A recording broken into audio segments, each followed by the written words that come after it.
Today, we're going to be rebuilding the Boston Celtics with what they've done this offseason. And obviously, the biggest thing is they traded away Jaylen Brown. So the Jays era is officially over. You know, they got a championship. That was great. But Brad Stevens has decided that it is time to turn the page onto a new era here in Boston. So let's go and rebuild them after they have done so. But before we get into today's video, YouTube does tell me about 55% of the people that watch these videos aren't actually subscribed. So if you do fall in that 55%, want to change that, that'd be greatly appreciated. So I know Celtics fans were pretty frustrated by the Jaylen Brown trade, and you should be. I mean, you got Paul George and 4 picks in return, so you obviously don't feel that fantastic about it. And I've made so many transactions, I don't even know where I might have passed it. Anyway, we kind of know what the trade was. So Jason Tatum remains. You got Derek White. Obviously, Paul George is the big guy you got in return from Jaylen Brown. Peyton Pritchard still here. They brought in Mitchell Robinson in free agency, which was a nice signing. Mike Conley's here as well.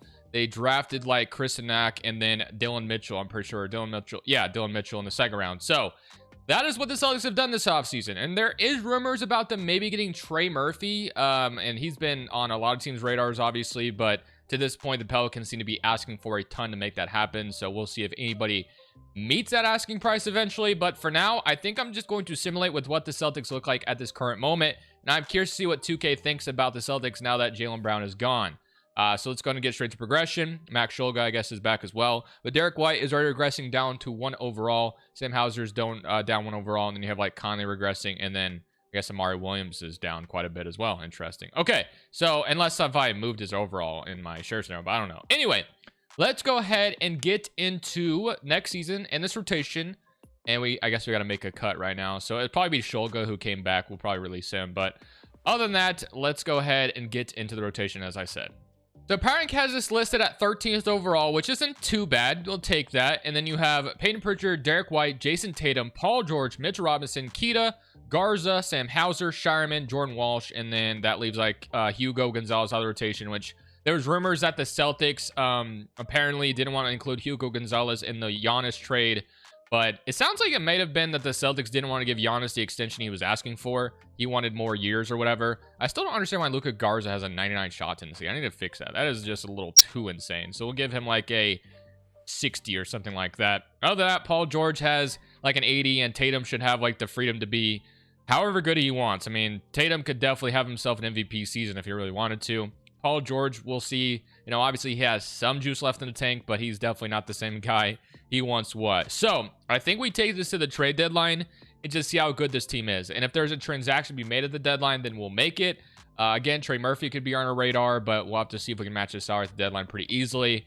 But Paul George has a player option next year that he's most certainly going to accept. So maybe use that expiring $54 million to pull something off and get the second or the new star next to Tatum. Maybe we could do that as well. So I guess it just depends on how good we are by the deadline. So let's find out, shall we? So at this point at the deadline, we're 26 and 25. So we need to start thinking about the future and not the present right now. This team is not winning a championship. Trade deadline is telling us all we need to know about that. So I do kind of want to make trade here at the deadline. And as I kind of talked about, I do want to see if I can get Trey Murphy, since the Celtics have been attached to him as an idea. The Pelicans are rebuilding, so let's see if we can meet their asking price at this deadline. So this is what we'll go for. We could play him at the 3, we could play him at the 2, whatever we want to do with Trey Murphy. So he's shooting 49% from 3 this year on 18 points per game. Gotta sign me up for that if we can get him. So we're gonna have to find a way to match his salary. That could be including Derek White, which I don't know if the Pelicans would really want him, I would say. So that could be tough to convince them. If we do like Sam Hauser's contract, you need 13 more. I think we could get there maybe. Anybody else have like a bigger contract? I mean, you got Pritchard. Pritchard would definitely be a hefty price to pay if we traded away Pritchard. I'd hate to do it because he's on such a good contract. I want to keep Robinson and Keita as my center rotation. I like that a lot for the Celtics. I don't think we can get there without including, we'd have to, I mean, maybe Chris Nack is thrown in here as well. And then you get to $9 more million. It would be really tough to do without Pritchard. Or you could do Derek White straight up. But again, I don't know if the Pelicans would want his contract, but maybe they'd be fine with it because I don't know. I think that's probably going to be our safest bet. Don't really know how else we pull this off. So as much as I love Derek White, I know Celtics fans do as well. I'm thinking about the future, life after Derek White, after Jaylen Brown being gone. We're clearly not winning a championship this year. So trading, Derek White at his highest value could make sense. Now, I don't think the Pelicans would do this straight up. I think we'd have to include draft capital, obviously. So our pick, we could unprotect it right now. That should be, a good gamble for them if we wanted to. We obviously have that Clippers pick in 2028. And then we have, you know, a swap. It's pretty complicated. I would have to reread the details of that 2028 first. But anyway, we also have a 2031 unprotected that obviously I couldn't trade for because 2K doesn't let you go out that far. But we do have an unprotected Sixers pick in 2031 that we need to grab. So I would be content with doing my own 2031, or you could throw that Sixers pick that we're supposed to have. In fact, let me go grab that right now to make this trade a little bit easier. Assuming, not Jaylen Brown, that's not what I meant to do. Assuming that that pick is available now to trade for, it is obviously ours. So yeah, let me grab this, and that should make this trade a little bit easier. So let me do that just a second. So we're going to throw that 2031 unprotected Sixers pick in here for Trey Murphy. Could be a gamble to do that, but I'm content with it. And then we'll throw this 2028 in here as well and see. And let's say, and the Pelicans asking price has been 3 first, but you'd imagine by the deadline it comes down a bit. I would assume. I don't know. Let's see what they say to this. They agree. So that might be, you know, too optimistic. And Derek White's not a bad throw in either for the Pelicans. They could probably flip him and get something else for him if they wanted to. But at the end of the day, we're bringing Trey Murphy at the deadline. I'm thinking about the future. And then my idea for Paul George is hopefully he accepts his player option, which I assume he will. And we could use his player option to trade for somebody else. And we form like a new big three with Murphy, Tatum, and then whoever else, you know, whoever else we're able to grab. So that is kind of my thought process. We're thinking about the future at this point. We're not winning a championship this year unless we get really lucky, but Trey Murphy should come in and at least help us right away. I think we'll still be a playoff team if I had to guess. But yeah, clearly this year, although we are getting better already by the trade, but clearly this year, I don't think a championship's in the cards. But hopefully with Paul George, trading away Paul George, we can get something pretty decent for him if we can, you know, pull something off anyway. So immediately that trade turned our luck around this season. So we got Wemby winning MVP, Pearson Rookie of the Year, Damian Lillard is your 6th man, Wemby is your D-point, Grady Dick's your most improved, and Tatum is your clutch player. Mitch Johnson's your coach of the year, and Aaron Phillips is your executive. And here is your All-NBA first team. Here's your All-NBA second. We get Jason Tatum on here. I presume he had himself one good of a season. Yeah, 30 points per game. Not too surprising to see that, obviously. And here's your All-NBA third team, all defensive first and all defensive second. So we end up as the 4th seed in the East. We get to go against the Cavs, who just extended Donovan Mitchell today. We had 30 from Tatum, 20 from Paul George, 17 from Trey Murphy, 14 from Pritchard, who I did extend. Yeah, 13 from Garza. I also did extend Jordan Walsh as well, so he'll be a rotational piece for us going forward. So I feel pretty good about what this team is looking like. I think if we could just get lucky and trade Paul George into another really good player, I think we'll have a good team going forward. So that's my hope, and we'll see if we pull it off. But he's playing pretty well, all things considered right now. So Cleveland in round 1, as I mentioned, going up against Donovan Mitchell, who has committed to Cleveland once again. They have Harden, who has not officially signed with them just yet, but we'll see what happens here. So game 1, we're up 1-0. Are we running a 9-minute rotation already? Yes, we are. Okay, so we're up 1-0 in game 1. Game 2 goes to us. Good game there, but we're up 3-0, and we sweep them. So that's fantastic. But now we get to play against the Orlando Magic, who have been really good in the sim. So let's see how this is going to go. They're up 1-0. They're up 2-0. And yeah, I didn't think we were going to win a championship this year. It was nice we turned our season around, but Orlando, I guess, owns us here. Minnesota, OKC, Orlando, New York on the other side. And you got the Magic and the Thunder. And the Thunder are going to go on to beat the Magic in 6 games. I got to make sure Paul George doesn't retire. Conley's going to retire. That's fine with me, though. But yeah, Paul George can't retire. We have to use that contract. As long as he doesn't decline it, obviously. But, which I assume he wouldn't. So let's make sure, you know, I don't think he'd decline it. I don't think that'd make any sense for him to do. But as far as lottery is concerned, we will have our first round pick in this draft, which is nice. So we'll have the 21st pick. We'll definitely draft with that. But it would not surprise me whatsoever if whoever we draft isn't staying, because I'm looking to, you know, go trade for a big fish with Paul George's contract. That's the hope anyway. So at pick 21, whoever's drafted here, more than likely is going to a different team if I had to guess. So we'll just kind of take the guy that we think. Although, taking a shot on Elijah Arenas, if we did keep him somehow, or Christian Collins this late in the draft. Damn, there's some good prospects left. I'm not going to lie. At 21st overall. I do think Christian Collins makes the most sense, though, or Arenas. But, you know, we really can't go wrong with either. I don't know if either of them are staying, to be fair.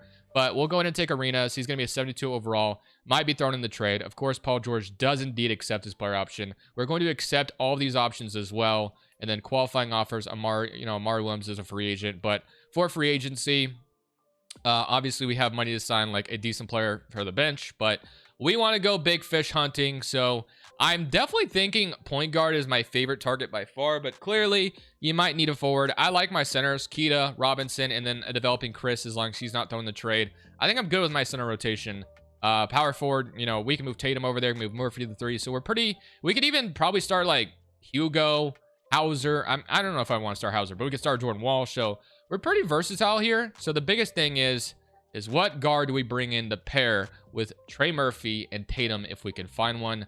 Let's go see. So I did indeed throw Paul George in the trade finder, and this trade popping up is kind of insane. Now we just swept the Cavs, so like it's possible the Cavs could look to make changes, right? But trading away Evan Mobley doesn't make a ton of sense for them unless we incentivize it. You know, I don't know. They'd have to like, maybe they're gonna do a rebuild because they got eliminated round 1. We did sweep them, so I think we could actually kind of justify this a little bit. But I do feel like we need to throw more in here for them to accept this. Now, I don't even really want Sam Merrill. I don't care to have him. So obviously we need Paul George's contract in here to match it. But we're trading basically every pick we have left. I'd like to keep Walsh off the table and then throw in my young guys that I have here, like Elijah Arenas, who we just drafted. I could, you know, give you Dylan Mitchell. I don't know if he'd have any value, but... And then I guess it would be like Chris thrown in here because they get a replacement big, but I guess they would need... maybe instead of Dylan Mitchell, it's Chris. That would probably be a little bit better for them. And I don't think we can throw another player in here like Ron Harper. You know, it'd be too much money for them. And then I guess we have this like last pick. We could pretend like it's a pick later on in the future. But you get quite a pick haul for Evan Mobley, basically, and Paul George's expiring contract. The Cavs would have to have reasons to do something like this. But at the end of the day, man, we're trying to make this team better in a 2K sim. And this trade popping up on my desk, I'm going to pull the trigger on it. It's quite a bit to give up, but keep in mind we're getting a 26-year-old Evan Mobley who hasn't quite lived up to what you'd hope for him, but he doesn't have to be that here in Boston. So Evan Mobley, Trey Murphy, and Tatum with Mitch Robinson. I love it. I actually love that a lot. Let's do it. So just like that, Evan Mobley is now going to be on the Boston Celtics, and you guys would be forgiving Brad Stevens if he pulled stuff off like this. So if he could, which there's definitely a chance he can. A lot of people are, you know, doubting him right now because the trade he made, which is fair. But now we need to bring in a bench point guard. So we have Dennis Jenkins, who's restricted. I doubt the Pistons let us pull that off, but man, would that be awesome. We get a shooter off the bench who would fit so well in Missoula's system. Let's give him as much as we can, and he is going to sign with us. Love that. And we'll renounce we'll renounce the rest of these guys. So I don't care about having any of these guys back. So Jenkins is here to be that backup point guard. Love that.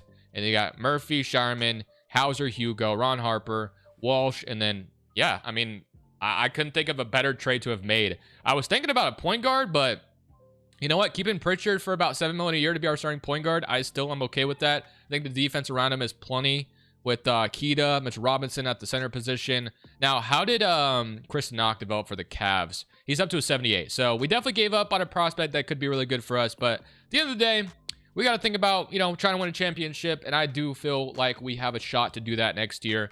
Didn't think we really had a shot last year.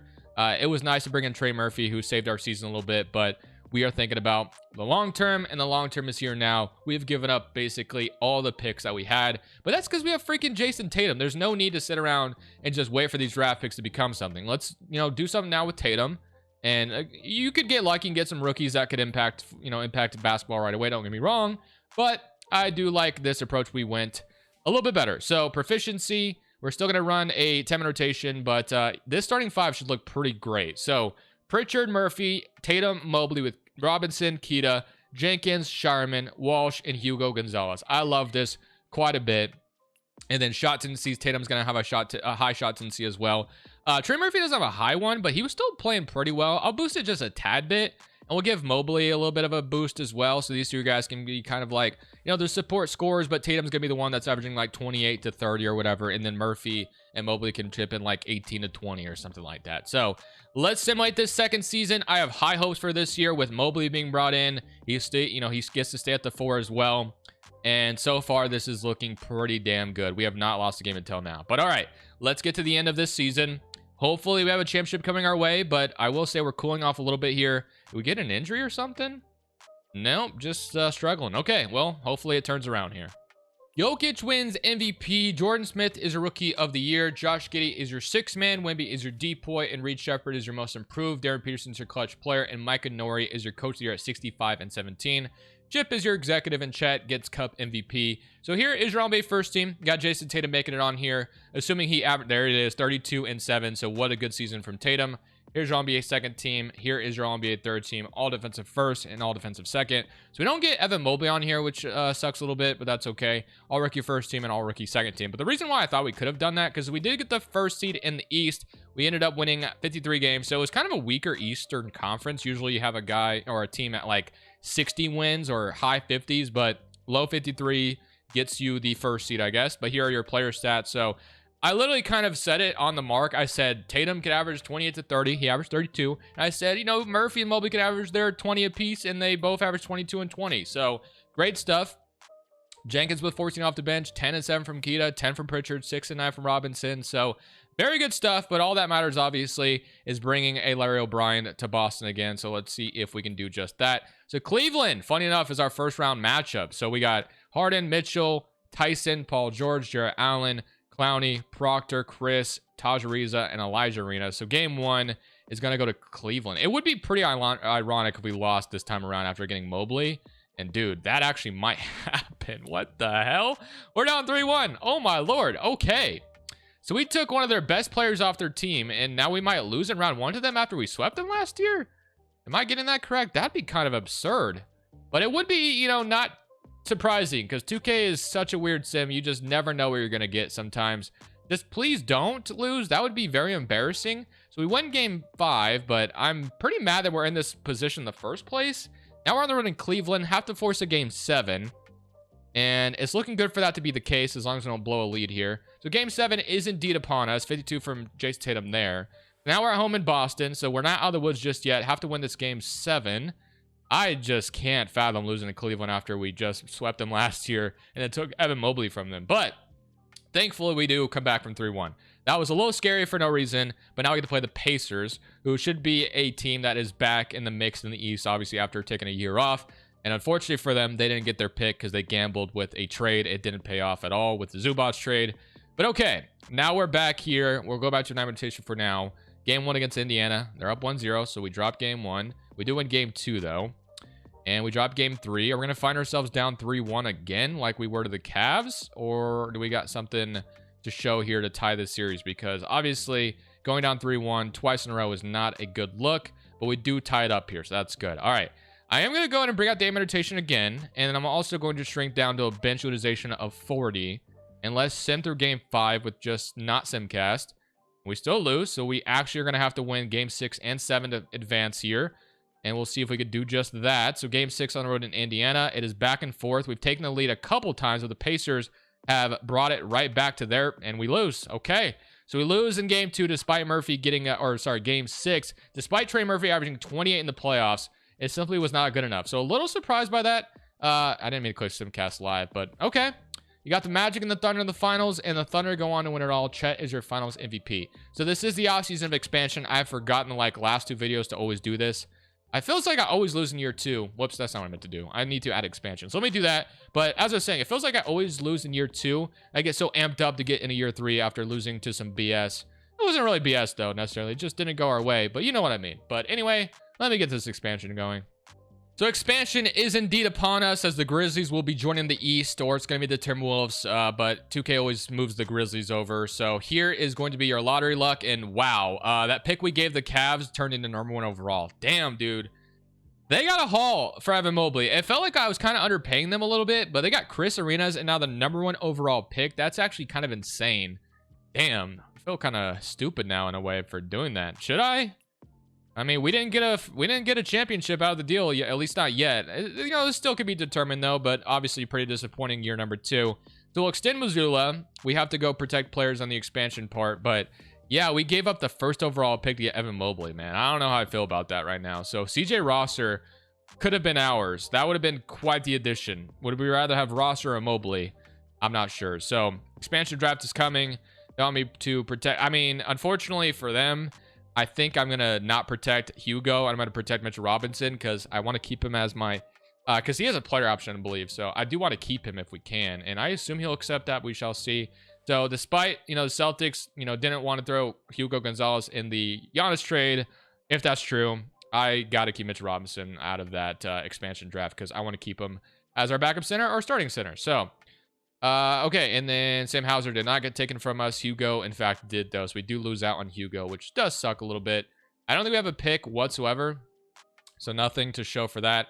So player options, you're going to have Mitch Robinson accepting, which I figured would be the case. Jarman, definitely going to look to bring him back if we can. And he's our only free agent. So, okay. We have Jenkins, Pritchard. We have Murphy, obviously. Sam Hauser, who we definitely need to get some backup wings. In fact, I'm going to move Walsh to the backup 3 right now.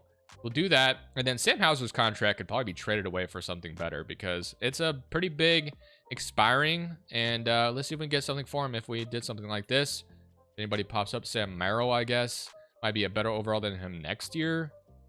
I mean, yeah, I don't hate it. It just gives us a little bit of an upgrade. So we make a trade with the Cavs again. I don't know if it's really changing much for us, but Merrill could be a guy that comes in if needed. But I'm still going to look to sign shooting guard and free agency probably. So Christie, we still will probably bring back Shireman. And then we do need a backup 4. And like Rui sounds fantastic to me. So yeah, let me get Rui Hachimura off the bench. I would love that. So let's do that. The Rui's going to sign. It does require us to renounce Shireman. No, it doesn't. That's good. Okay. So I'm going to look to bring back Shireman as well since the familiarity is there with him. Maybe he has some progression in him as well. That'd be a bonus. But okay. So going to year 3 with pretty similar, you know, we didn't change a whole lot. Kita's going down. You have Rui going down. Jenkins is down a little bit. And Sam Merrill, I kind of figured was going down. So at least he's a third string option if needed. But yeah, ultimately, you're going in basically with the same, you know, way we went out last year. Just changed a minor tad bit about this team. But we were the first seed. Unfortunately, you know, didn't beat the Pacers in round 2. But maybe running it back again, things will swing in our favor next time around. That's just going to have to be our hope. And we'll have to hope that's the case. So let's go look at this rotation before year number 3. So Power Rank does indeed have us as 6th overall. So again, pretty good signs that this team should be pretty good. And then we'll shrink the bench or up the bench utilization quite a bit to 55. So Pritchard, Murphy, Tatum, Mobley, Robinson, Kita, Rui, Jenkins, Jordan Walsh, and Shireman. So I plan on keeping our depth isn't so good if anybody gets hurt, but you know, so it is what it is. But all right. Hopefully have a good regular season again, and maybe we'll play better in the playoffs next time around. It was just kind of a disappointing playoff run, but, you know, there's a chance second time around things are much better. But right now we're even kind of struggling in the regular season, but we'll see if we can get it going eventually here. Still over 500. I'll see you guys at the end of year 3, getting some wins on our belt, so I think we should be all right. So Wemby is going to win MVP at the end of this run here. Roster's Rookie of the Year in Brooklyn. Giddey is your 6th man. Wemby is your DPOY. And Dalton Connect's your most improved in Seattle. He averaged 22 points per game. Edward, you know, the Lakers could use that kind of connect right now in LA, I would say. Edwards is your clutch player. Hernandez is your Coach of the Year. And Anthony Adams is your executive. And Paulo was your Cup MVP. So here is your All-NBA first team. All-NBA second. We do get Tatum with Luka Doncic on here. Halliburton as well. He's out for 4 to 6 weeks. So the Pacers did eliminate us. So maybe that comes into play if we end up playing them. But here's your All-NBA or All-Defensive first team and All-Defensive second. Once again, or no, just kidding. Evan Mobley is on here this time. So we see Evan Mobley actually on here. And we obviously didn't have any rookies. But we are the 2nd seed in the East. Obviously, we struggled in round 1 last year. Yeah, 30 from Tatum, 26 from Trey Murphy, 20 from Evan Mobley, 12 from Jenkins, 11 from Rui, and 11 from Kita. So without further ado, let's get out here and get into this 3rd playoff run and hope for the best here. So the New York Knicks, we have not played them yet. So this should be interesting with Brunson and Cat on the other side. Game 1 does go to us, though. We beat them by 14. Trey Murphy with 38. Game 2 goes to us. So far, so good. And Orlando and Indiana on the other side, the 2 teams that have eliminated us so far, so that's good. Game 3 goes to us. And Game 4 goes to New York. Game 5 goes to us. We do get out of round 1 pretty easily this time compared to last year, which was a little bit of a struggle. The Cavs did not make it in here, so let's see what Arenas is looking like for them right now. Elijah Arenas is up to a 77, and Chris the Knack is not on the team anymore, apparently. Okay, interesting. I guess they just let him go. Sure. Okay. Toronto Raptors. We got IQ, RJ, Kawhi, Scotty, CMB. This is going to be a tough one, I will say. I'm actually... You know, as a fan, I'm excited about this series, but as, you know, someone that's rebuilding the Celtics right now, I'm a little nervous about it. So let's see how it goes. Game 1 goes to us. We beat them by 9, 35 from Trey Murphy, 34, 23. Game 2, gonna go to us. Good start so far. We win both games at home. We win a road game as well. Yes, we can. Can we sweep them? Not quite. Beat them in 5. Nope, they win 2 in a row. Let's not play around any further. Let's bring out the 8-man rotation. Let's try to close them out in game 6 on the road in Toronto. If we allow them to come back from 3-0 and we blow this series, that would really sting, man. That would suck. But it's looking good. Yes, we are going to win game 6, despite it getting scary there for a second. The Kings are in the finals. How the hell did they pull this off? So, Darius Acuff, Bruce Branch is their backcourt, Pods, Sabonis.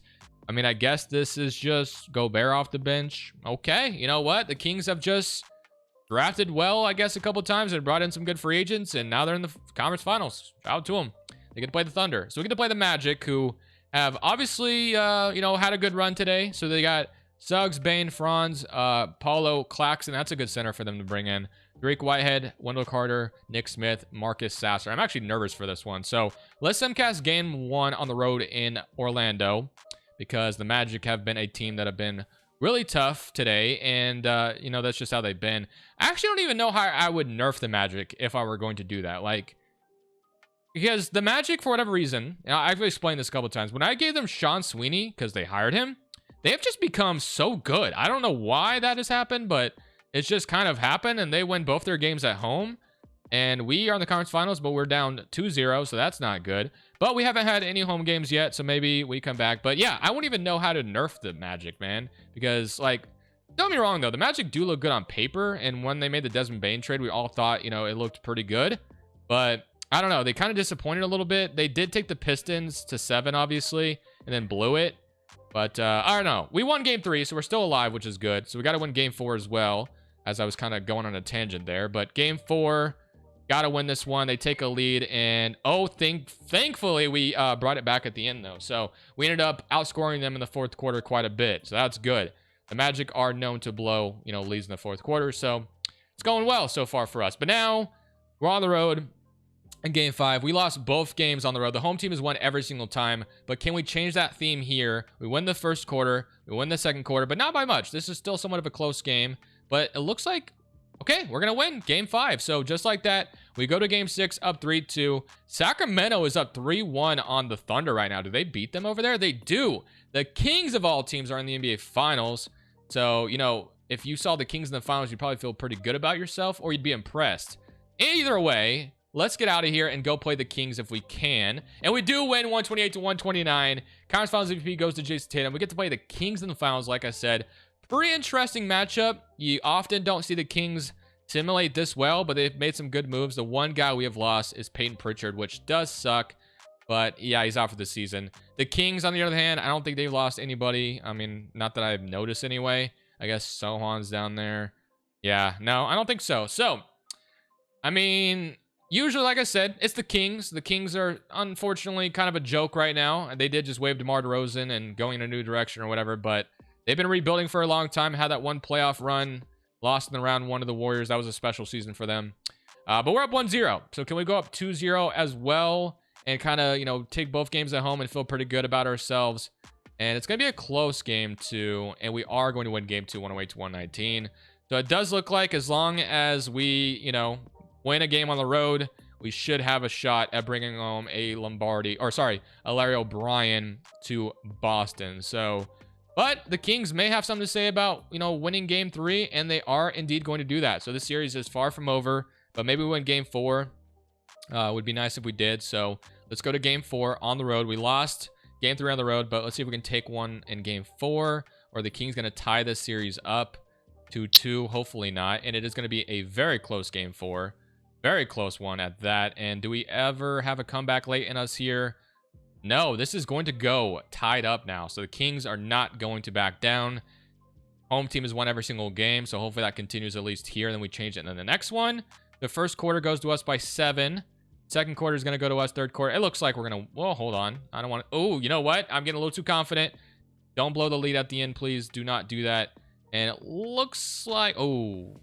This is such a big game that I might have to jump in and watch it unfold, because this could be a big swing in this series. So let's jump in and watch this, man. Okay, in fact, I actually have the ball right now, and we are going to see if I can make some clutchness happen here. So Tatum for 3, and boom, just like that. You guys didn't know I had it in me to hit a 3 with, you know, in 2K. I didn't even know I had it in me either, but I saw how wide open Tatum was. I was like, all right, let's just shoot that. So that was a big 3 to get with 35 seconds to go in this game. A-Cuff's trying to make something happen on Tatum here. I'm guarding him pretty well. And yes, I am playing right now. I usually just watch, but I don't know. I felt like playing right now. So they're going to give it to Pods, and Dunn was left open, and he's not going to make it. So that should be...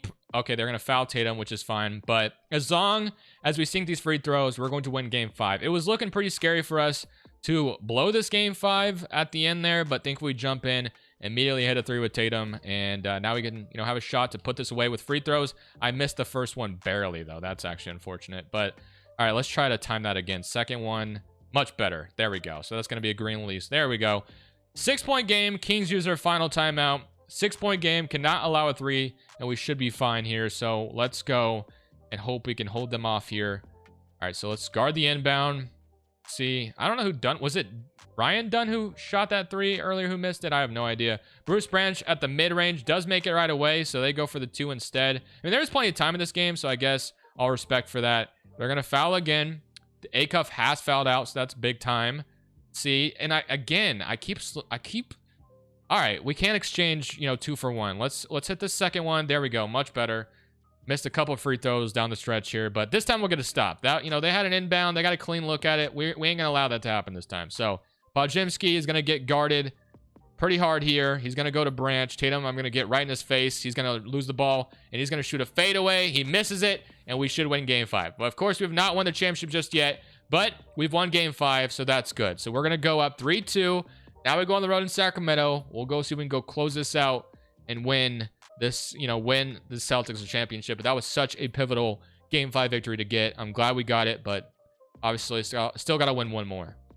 So indeed, we are up 3-2, and that was a great victory to get. But now it is time to hopefully go on the road and win game 6 as well. And let's see if we can do just that. But like I said, the home team has won every single time, but it looks as if we are not going to allow that to happen this time around.